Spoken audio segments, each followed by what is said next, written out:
Don't forget to like, subscribe, and hit the bell to join the shadows. Stay brave if you dare.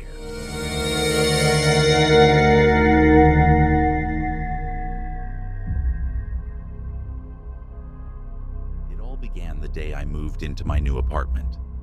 The place was a steal, spacious, modern, and in a quiet neighborhood. But from the moment I stepped inside, something felt off. The air was heavy, like the walls themselves were holding their breath. I shrugged it off as nerves and started unpacking. That first night, I was lying in bed when I heard it.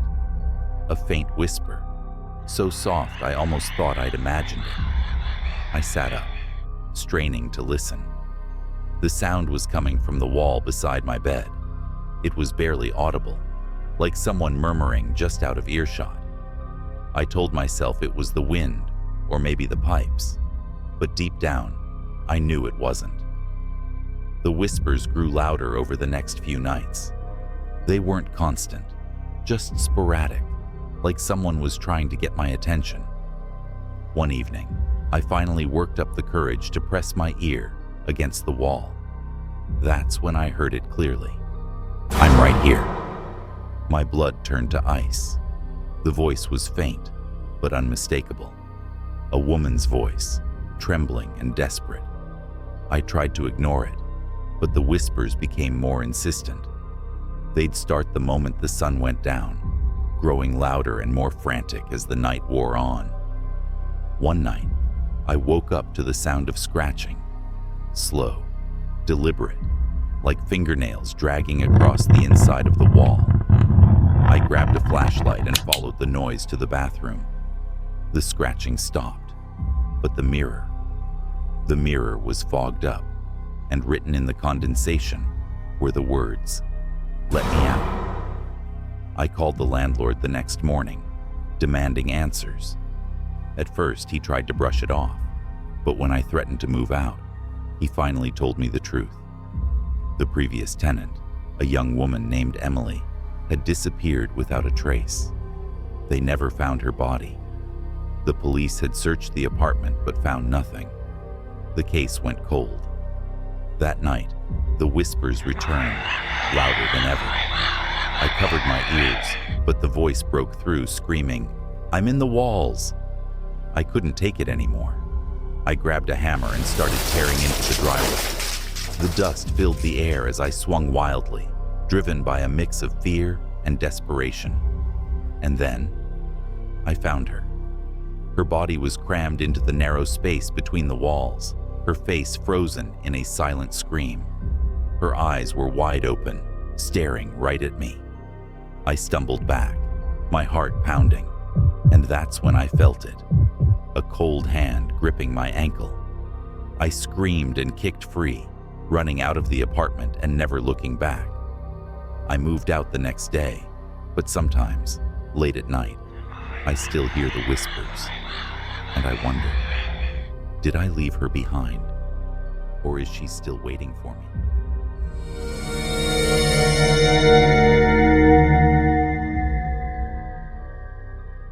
I thought it would be a good idea to disconnect from the world for a while. No phones, no people, just me and nature. I packed my gear and hiked deep into the woods, far from any trails or civilization. After hours of walking, I found an old abandoned cabin. It was run down, but it had a roof and 4 walls, good enough for the night. As the sun set, I started a fire and settled in. The forest was eerily quiet, not even the sound of crickets or owls. That's when I heard it. A low, guttural growl coming from outside. I froze, my heart pounding. The growl turned into a series of sharp, clicking sounds, like bones snapping. I grabbed my flashlight and peered out the window, but I saw nothing. The noises stopped, and I tried to convince myself it was just an animal. But then, I heard footsteps circling the cabin. Slow, deliberate steps, like someone, or something, was pacing outside. I grabbed my knife and stood by the door, ready to defend myself. That's when the knocking started. 3 loud, deliberate knocks on the door. I didn't answer. The knocking turned into pounding, and the door shook on its hinges. I backed away, my hands trembling. Suddenly, the pounding stopped, and I heard a voice, a raspy, inhuman whisper. "Let me in." I didn't sleep that night. I stayed by the fire, clutching my knife, listening to the footsteps and whispers outside. At dawn, the noises stopped, and I packed up to leave. But as I stepped outside, I saw them. Hundreds of footprints in the mud, circling the cabin. And in the center of the clearing, something was written in the dirt. "You're not alone." I ran all the way back to my car, but I couldn't shake the feeling that something was following me. Even now, when I close my eyes, I hear that voice whispering, "Let me in."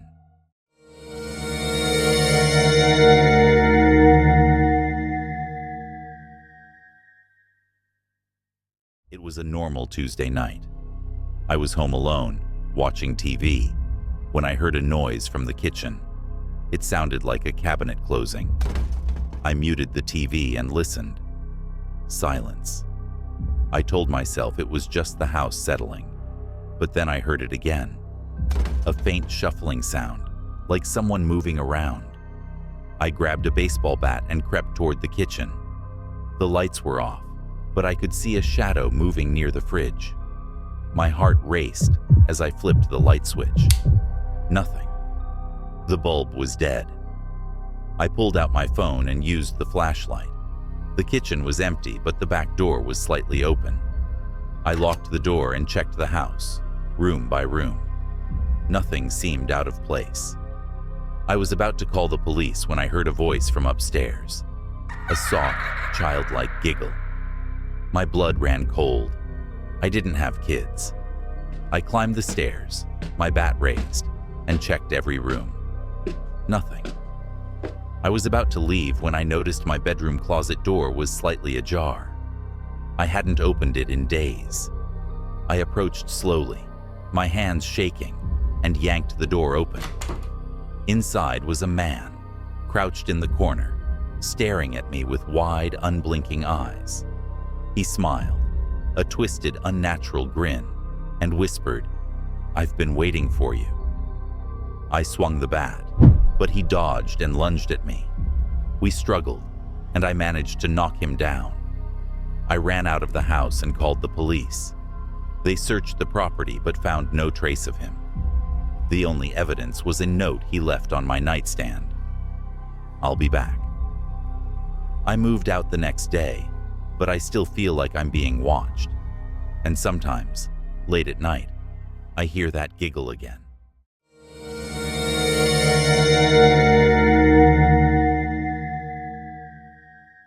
It was a cold, moonless night in the small town of Black Hollow. The streets were empty, the kind of emptiness that feels alive, as if the shadows themselves are watching. Emily Carter, a 23-year-old college student, was walking home from the library. Her footsteps echoed against the cracked pavement, the sound bouncing off the darkened storefronts. She pulled her coat tighter, her breath visible in the frigid air. Something felt off. She couldn't shake the feeling that she wasn't alone. The first sign that something was wrong came when she noticed the headlights of a van creeping slowly behind her. She quickened her pace, her heart pounding in her chest. The van matched her speed.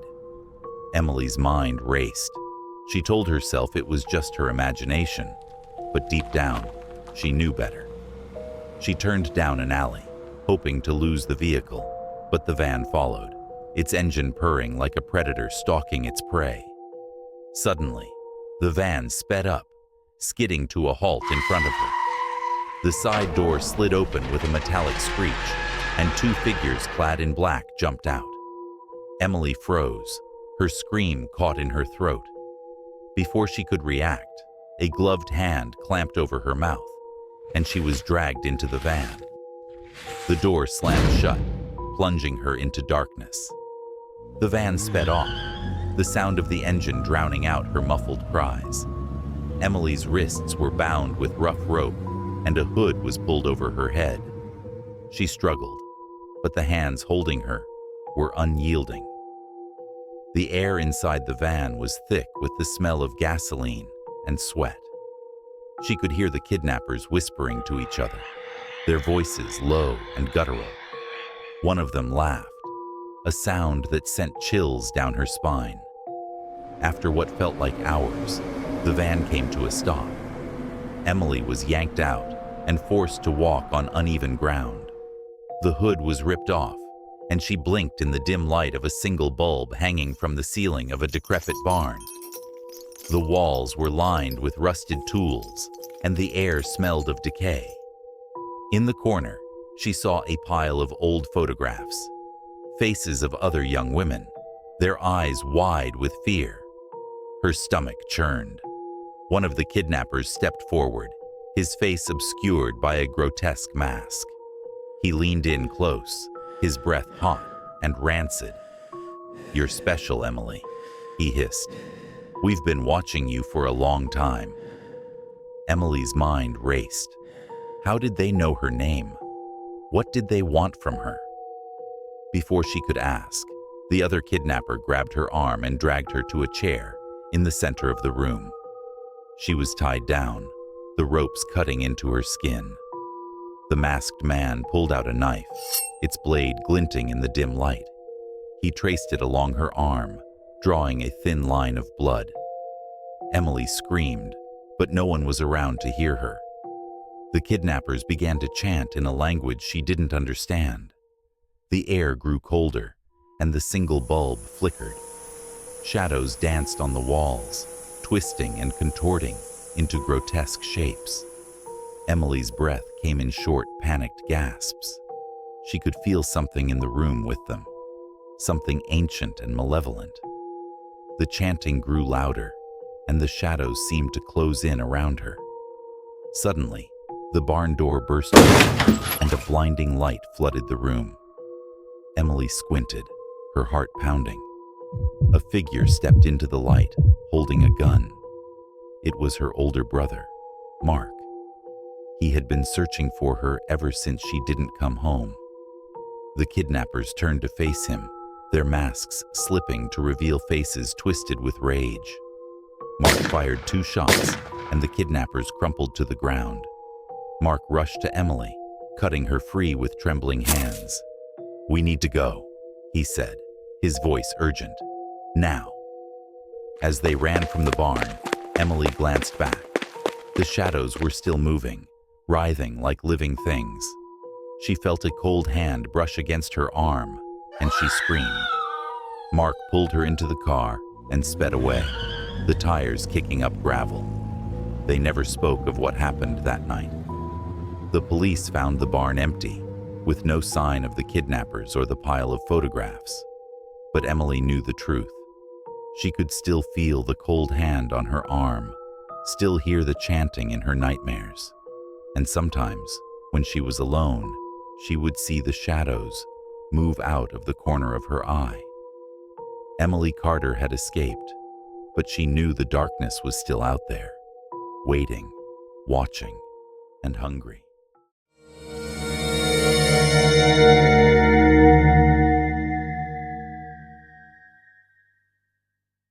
I thought camping alone would be peaceful. No distractions, no noise, just me, my tent, and the endless expanse of the forest. I should have known better. The woods have a way of playing tricks on you, of making you feel like you're being watched, even when you're completely alone. But this time, I wasn't imagining it. It started on the first night. I was sitting by the fire, the flames crackling softly, when I heard it. A faint rustling in the trees. I froze, my ears straining to pick up the sound again. Nothing. Just the wind, I told myself. But the wind doesn't sound like footsteps. I went to bed early, hoping to shake off the unease. The forest was pitch black, the kind of darkness that feels like it's pressing down on you. I zipped up my tent and lay down, clutching my flashlight like a lifeline. That's when I heard it again. This time, it was closer. A slow, deliberate crunch of leaves, like someone was circling my campsite. My heart raced. I told myself it was an animal, a deer, maybe a raccoon. But deep down, I knew. Animals don't walk like that. They don't stop and start, pacing just outside the thin fabric of your tent. I didn't sleep that night. Every sound made me jump. The creak of a branch, the hoot of an owl. And then, just before dawn, I heard it. A low, guttural whisper, so close it felt like it was right next to my ear. "I see you." I bolted upright, my flashlight flickering as I scanned the tent. There was no one there. But the voice, it had been real. I could still feel the breath on my neck. By morning, I was exhausted, but determined to stay calm. Maybe it was just my mind playing tricks on me. I spent the day hiking, trying to distract myself, but the feeling of being watched never went away. Every time I turned around, I expected to see someone there, but the forest was empty, or so it seemed. That night, the fire didn't help. The shadows it cast were too long, too dark. I kept glancing over my shoulder, convinced I'd see a pair of eyes staring back at me. And then, I did. It was just a flash, a glint of light reflecting off something in the trees. I stood up, my flashlight trembling in my hand. "Hello?" I called out, my voice shaking. No answer, just silence. I decided to pack up and leave. This wasn't worth it. But as I turned to go back to my tent, I saw it. A figure standing at the edge of the clearing. Tall, thin, and completely still. I couldn't make out his face, but I could feel his eyes on me. I ran. I didn't grab my things, didn't think. I just ran. The forest was a blur of shadows and branches, each one clawing at me as I sprinted through the underbrush. I could hear him behind me, his footsteps pounding against the ground. He was fast, too fast. I didn't know where I was going. The trees all looked the same, and the moon was hidden behind thick clouds. I tripped over a root and fell, my flashlight skidding out of my hand. I scrambled to my feet, but it was too late. He was there. I could see him now. His face was gaunt, his eyes sunken and wild. He was smiling, a twisted, unnatural grin that made my blood run cold. In his hand, he held a knife, its blade glinting in the faint light. "You shouldn't have come here," he said, his voice a low growl. "This is my forest." I backed away, my breath coming in ragged gasps. He lunged at me, and I dodged, barely avoiding the swipe of his knife. I turned and ran again, my legs burning with exhaustion. I could hear him laughing behind me, the sound echoing through the trees. I don't know how long I ran. It felt like hours. My lungs were on fire, and my legs felt like they were made of lead. And then, I saw it. A light. A cabin. I didn't care who lived there. I just needed help. I burst through the door, slamming it shut behind me. The cabin was empty, but there was a phone on the wall. I grabbed it, my hands shaking as I dialed 911. The line was dead. That's when I heard the footsteps on the porch. Slow, deliberate. I backed into a corner, my eyes fixed on the door. The knob turned, and the door creaked open. He stood there, his grin wider than ever. "You can't escape," he said, stepping inside. "No one ever does." I don't remember what happened next. Everything went black. When I woke up, I was back in my tent. The sun was shining, and the forest was quiet. For a moment, I thought it had all been a nightmare. But then I saw it. A single word carved into the fabric of my tent. Soon. I packed up and left that day. I haven't gone back to the woods since. But sometimes, when I'm alone at night, I hear it. The whisper. and I know he's still out there, waiting.